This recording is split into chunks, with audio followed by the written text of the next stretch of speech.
Well, hello, everyone. I'm James Dobson, and you're listening to Family Talk, a listener-supported ministry. In fact, thank you so much for being part of that support for James Dobson Family Institute.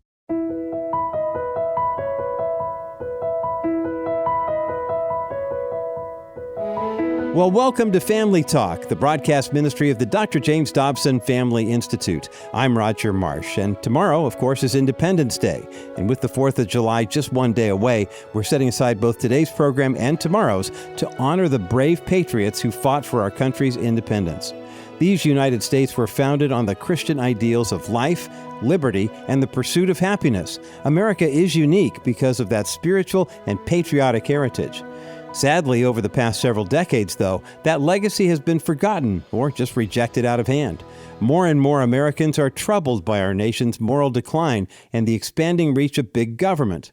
Well, in just a moment, Dr. James Dobson will address the growing concerns about our nation's future, and he'll be joined for this conversation by the Honorable Jim DeMint. Mr. DeMint served for 15 years in federal government as both senator and congressman from South Carolina. He also served for 5 years as president of the Heritage Foundation. Today, Senator DeMint and Dr. Dobson will explore why many Americans have fallen out of love with our great country. They'll discuss the federal government's overreach into the lives of everyday citizens. And more importantly, they'll offer hope for how we can rediscover what made America exceptional in the first place. Drawing from his book called Falling in Love with America Again, Senator DeMint will show how local communities and what he calls little platoons can help restore our nation's founding principles. So let's listen in now to this fascinating conversation on today's edition of Dr. James Dobson's Family Talk.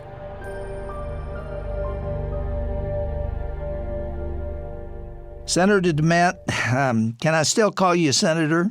Well, I'd prefer Jim, but if you need to, you can. I'm going to call you Dr. Dobson because I grew up raising children by your books and your videos. Well, let's go Jim to Jim. How's that? How about that'll confuse everybody. Well, I said I like the title of the book as well as the content. And again, it's Falling in Love with America Again.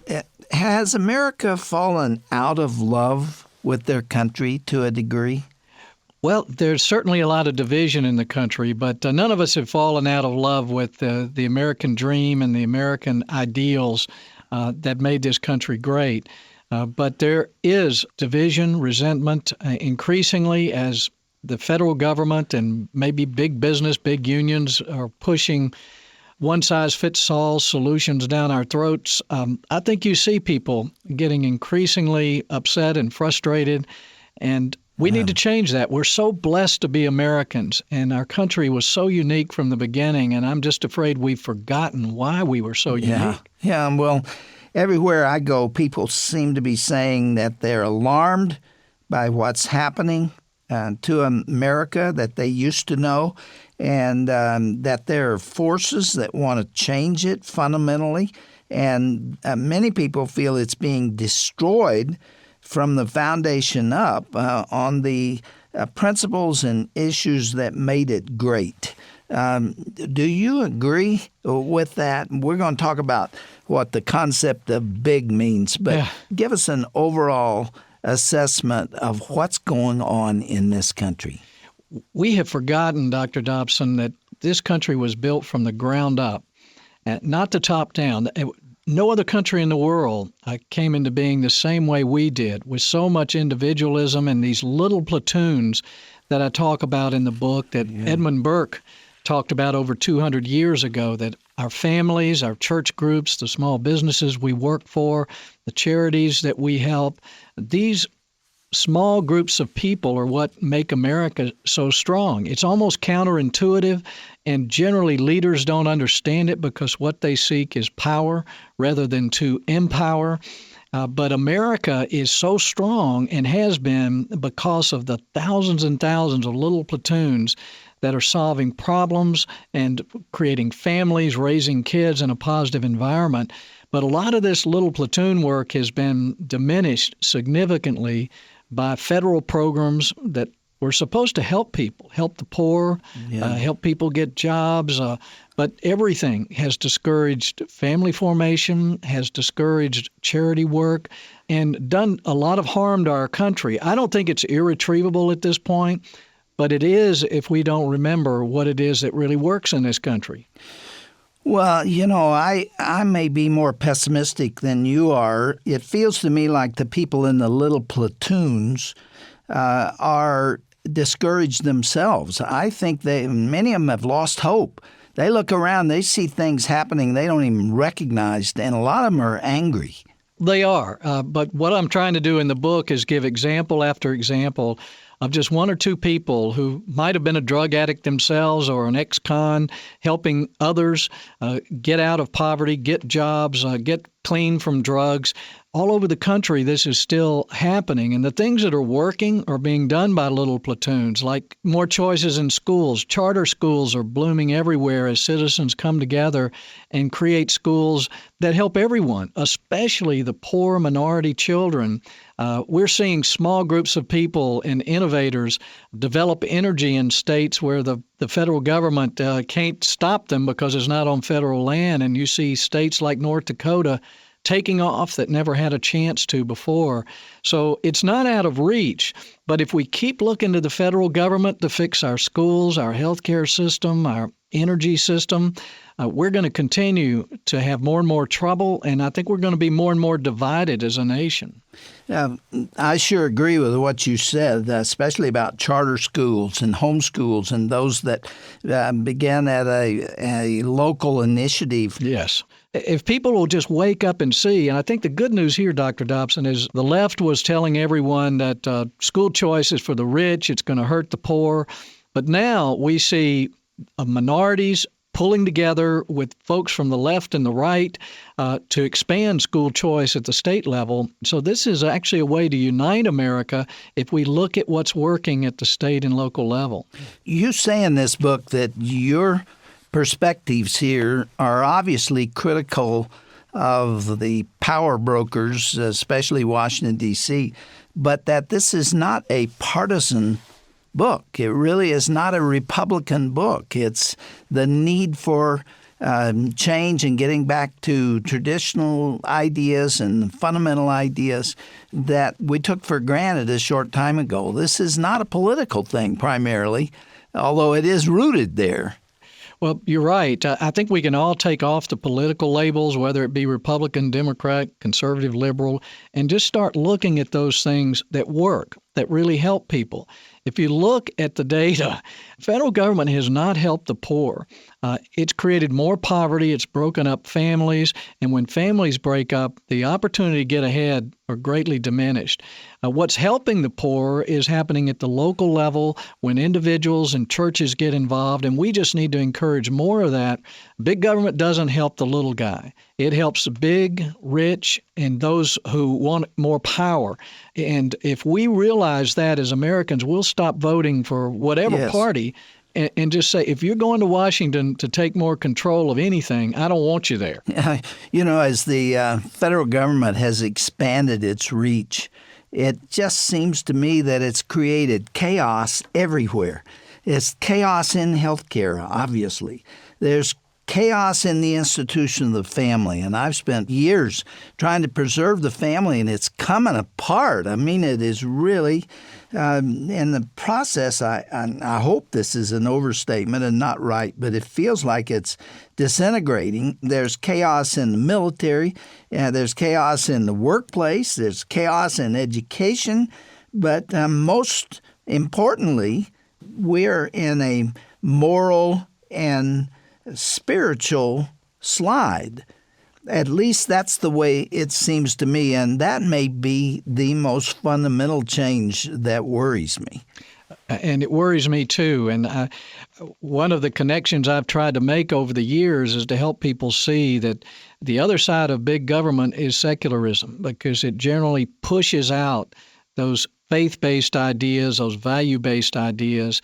And when we see the federal government trying to do things to help the poor, for instance, we find that those programs make it impossible, almost impossible, for a woman with a young baby to actually be married, because a young man, an unskilled guy who's just getting started, cannot possibly provide her as much income as the federal government is offering her. And we've created a competitor to husbands and families. And if people see that, it's not a partisan issue. We know that the biggest contributor to poverty is broken homes. Yes. And you can follow that to high school dropout, juvenile delinquency, drug use, and incarceration. And I was raised by a single mom, and so I'm certainly not going to be critical of them. But I know that it makes it much, much harder. And all the data just tells us, if we can hold families together, if you've got a mom and a dad and a family, it is very unlikely the children will be in poverty, no matter where they started. So it's not about politics. It's about what really works. And if we can just come to that agreement as Americans, we can turn this thing around. What did your mother, a single mother, do to instill these values and these beliefs in you? Did it come from your education or from your reading and the university work, or did your mother play a major role in it? I think the only book I read before college was The Black Stallion Revolts. Don't quote me on that. That was a classic. I was late coming to the academic party, really. No, we had to work. Four of us. From the time we woke up at 6 in the morning, there were type duties on the refrigerator. They were different every day of the week. She had a ballroom dancing school and etiquette school in our home that she taught children and students after school. And then at night, she had adult classes. So all around me was work. And as much as I hated it as a kid, it taught me I could do almost anything I wanted to. And as I look back, I realized I had such an advantage over people who didn't see that work was such a vital part of life. But it showed me that despite the bad circumstances, that you can, through work and strong work ethic, you can get out of that. And the guy who wrote my foreword, Dr. Ben Carson. Yeah, I was about to ask you about that, because his mother did a lot of the same things you're talking about. Yeah, and he talks about, despite the poverty, the racism, and the crime in his community, he had some extended family. Even though he just was raised by a single mom, he had church groups and friends. He had little platoons around him that created a little insulation, so he had the opportunity to escape that. So he's a real advocate for this type of idea. Well, his mother just refused to accept the lowest common denominator. Do you still believe in American exceptionalism? I very much do, and the whole world is counting on American exceptionalism. I hear time and time again, unless America leads, unless we're perceived as being strong, that the rest of the world is going to become unstable, as we're seeing all over the world. But we are exceptional, and Dr. Dobson, as you know, it's not because we're a unique people. We're people from all over the world, not because we have geography, although it's a wonderful garden God has given us called America, but our ideals of individualism, freedom, there's a faith component that built this country. To hear people, as I've had a chance to do, like Henry Kissinger once said in a meeting that I was in, there would be no America without the Reformation. And you would wonder why someone would say something like that, but you can trace the roots of American freedom back to that spiritual freedom that occurred in the Reformation and the people who came here to practice their faith, and that pervasive morality that created an incredible country where people could live free without all the power and the central power that needed to control them. They didn't need to be controlled. And I'm not suggesting America was ever perfect, but there was always that pervasive climate of morality and values based on biblical values. Well, I agree with you. I love my country. I've grown up with that love for America. I was taught it in the public schools. My teachers taught me to revere what our founding fathers did for us and what the Constitution does to protect our liberties and so on.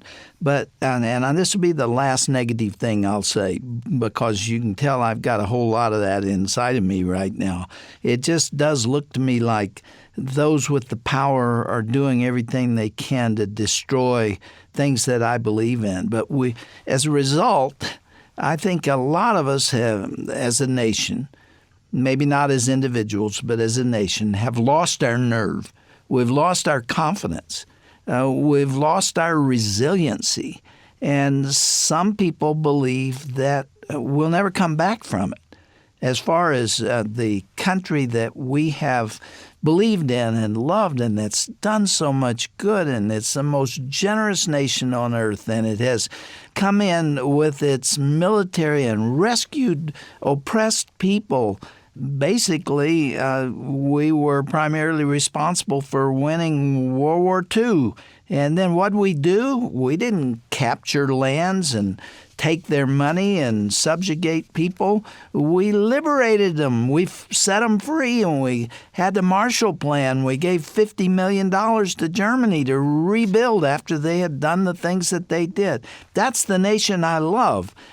Tell me that it can thrive again. And those ideas that we believed in of liberty and equality and consent of the governed and private property and religious liberty and the rule of law, all those principles that our founding fathers based our nation and its foundational documents on seems to be eroding. Can we recapture them? Yes, we can, and we're not going to recapture it from Washington, and I can promise you from being here, the Congress, the federal government will not solve our problems. If people rise up, as I point out in the book, all across the country at the state level, and more states are pushing back, we've got people beginning to stand up. But good people everywhere have been very intimidated. Every time someone says something that suggests there's a right and wrong, it's like there's a media hysteria that, and I've felt it. It becomes confusing and disorienting when from all sides, something that you said that a few years ago would have been accepted as absolute truth now is got the whole country upset, it feels like. But I can tell you from being in probably 80 or 90 cities in the last year, talking to thousands of people, our ideas are still in the majority. But we've got to get people of faith and good people, hardworking taxpayers to stand up. What we're trying to do is take their voice to Washington and to push back against the Congress. They don't like us. A political article said I was the most hated man in Washington. And, you know, after I got over the sting of that, I thought that's probably a badge of honor not to be liked up here. And, you have been the type of person over the years that would go against the grain and accept the criticism. And we've got to get more people. We've got to get pastors out from behind the pulpit, out around their communities. And a lot of them are doing it. But I believe that we can turn this around, and I think if we can just get the federal government to let go of things, they don't have to do anything. They got to let go of education and let more states compete for the best system. Let go of energy production so that we can create wealth and jobs, and let go of this healthcare thing before they destroy our healthcare system. We need to elect people who are going to come up here and push for that original idea we call federalism. It's not a good word because people don't understand it. But it's all about having 50 states competing for the best place to live and work.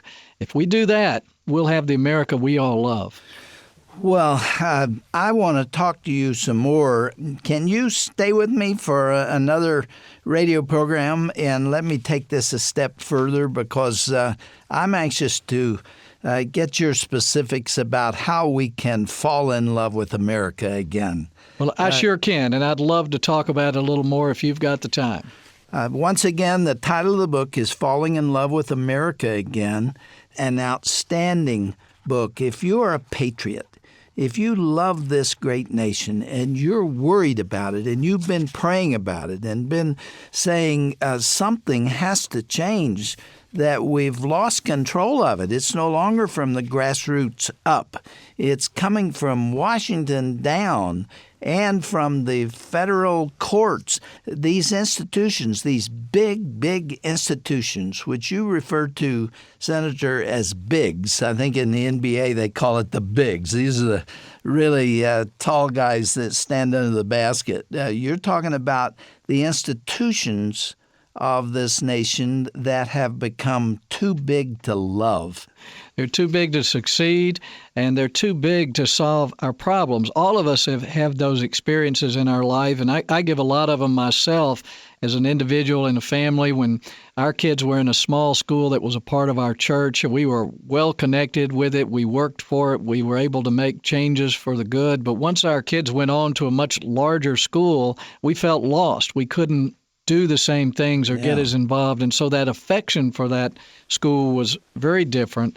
And in this chapter, Too Big to Love, in the book, we use some data about what institutions American people actually trust. But what people do trust are the smaller institutions of churches and small businesses, local police forces, and even little platoons, part of a larger military. People trust these institutions for a number of reasons. Generally, they know them, they're closer to them, they know the people, but these institutions also have to serve and provide value in order to exist.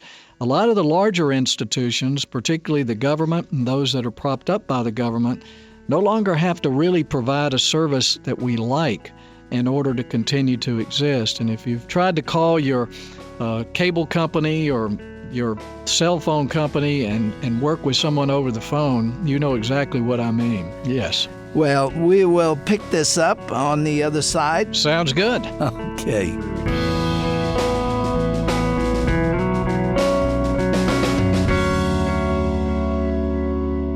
You're listening to Dr. James Dobson's Family Talk, and an encouraging conversation featuring Dr. Dobson and the Honorable Jim DeMint about rediscovering what makes America exceptional. In just a moment, Dr. Dobson will return to share some closing thoughts about America's founding, so do stay with us for those.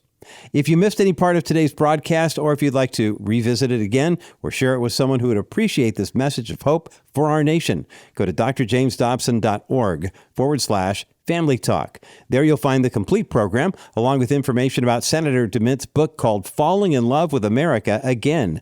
His insights remind us that the solutions to our nation's challenges often begin in our own communities, our churches, and in our families. Here at the Dr. James Dobson Family Institute, we are committed to strengthening the foundational institutions that make America truly great. Every day, we work to preserve and promote biblical principles that support strong marriages, healthy families, and thriving communities. We defend the sanctity of human life. We champion religious freedom and stand for the values that built this great nation. And your financial partnership makes this work possible. When you support Family Talk, you're investing in the next generation's understanding of faith, family, and freedom. And you can make a secure donation online at drjamesdobson.org. You can also give a gift over the phone when you call 877-732-6825. That's 877-732-6825. And keep in mind, you can also send your donation through the U.S. Postal Service. Our ministry mailing address is Dr. James Dobson's Family Talk, P.O. Box 39,000, Colorado Springs, Colorado, the zip code 80949. As we approach Independence Day, tomorrow, I want to invite you to discover more about the faith that shaped our founding fathers. When you go to drjamesdobson.org, you can sign up for our free Faith of Our Founders email series. The secular left has tried to separate America from its Judeo-Christian roots, but the historical record tells a much different story. These inspiring emails will remind you that God's hand was with us at our founding and has protected us throughout our history. For the free Faith of Our Founders email series, go to drjamesdobson.org. That's drjamesdobson.org. And now, here once again to wrap up our program with some thoughts about America's founding is our own Dr. James Dobson. Have you ever wondered what happened to the 56 patriots who signed the Declaration of Independence? The men who drafted and signed this amazing document knew full well the dangers they faced in doing so. They were men of means, well-educated, with a lot to lose.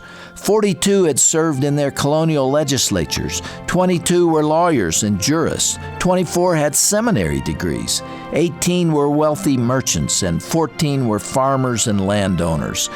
Carter Braxton of Virginia saw his ships swept away by the British Navy. He later died in rags. Thomas McKean lost his home to the British and fled into exile with his family. He too died with nothing. Thomas Nelson Jr. served with General Washington and eventually lost everything he owned. Francis Lewis lost his home and property and watched helplessly as his wife was jailed and killed. John Hart also watched his wife die as his 13 children fled for their lives. He spent the last years of his life on the run, living in caves. 5 of the signers were captured and killed as traitors. This Independence Day, let's not forget the sacrifices that were made by so many to purchase our freedom. The 4th of July is about much more than fireworks and picnics and baseball. Amen. Thank you, Dr. Dobson, for those powerful words. Well, I'm Roger Marsh, and on behalf of Dr. James Dobson and all of us here at the JDFI, thanks so much for listening today. Be sure to join us again next time for part 2 of our powerful conversation with the Honorable Jim DeMint, discussing why it's important for every American to fall in love with America again. That's coming up on the next edition of Dr. James Dobson's Family Talk, the voice you trust for the family you love.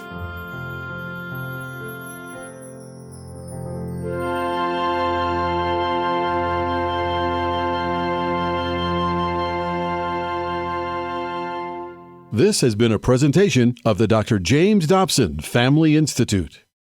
Well, thank you, everyone, for tuning into our program today. You may know that Family Talk is a listener-supported program, and we remain on the air by your generosity, literally. If you can help us financially, we would certainly appreciate it. God's blessings to you all.